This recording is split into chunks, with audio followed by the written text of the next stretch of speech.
नेपालमा सार्वजनिक आयोजनहरू सोचबाट वास्तविकतामा कसरी पुग्छन्? आउनुहोस् यो प्रक्रियाबारे जानौं। सरकारी सडक, पुल वा भवनहरू बन्नु पछाडि एउटा लाम्रो आधिकारिक प्रक्रिया हुन्छ। ल सुरु गरौँ है त। कुनै पनि निर्माण सुरु हुनुभन्दा पहिले सबैभन्दा महत्त्वपूर्ण हुन्छ त्यसको तयारी, यानी प्लानिङ फेज।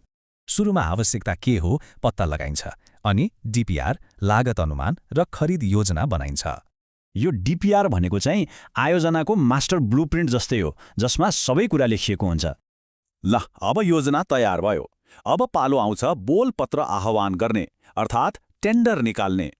सबैले थाहा पाउन् र प्रतिस्पर्धा होस् भनेर टेन्डरको सूचना जताततै प्रकाशित गरिन्छ। अब ठेकेदारहरूलाई आफ्नो प्रस्ताव तयार गर्न र बुझाउन करिब 30 देखि 45 दिनको समय दिइन्छ।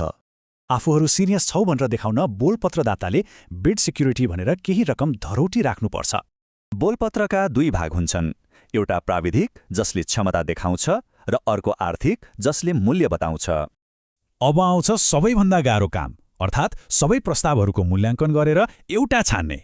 प्रक्रियामा पारदर्शिता होस् भनेर सबै बोलपत्रहरू सार्वजनिक रूपमा सबैको अगाडि खोलिन्छ।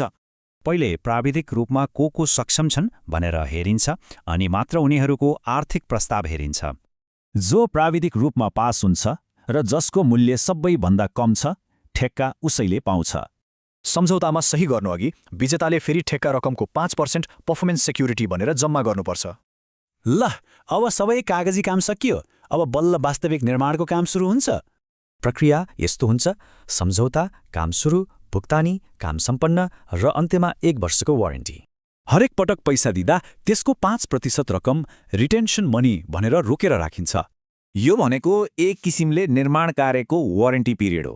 केही बिग्रे ठेकेदारले बनाउनुपर्छ। सामान्यतया यो वारेन्टी अवधि 1 वर्षको हुन्छ। काम सकिएको 1 वर्षसम्म ठेकेदारकै जिम्मा।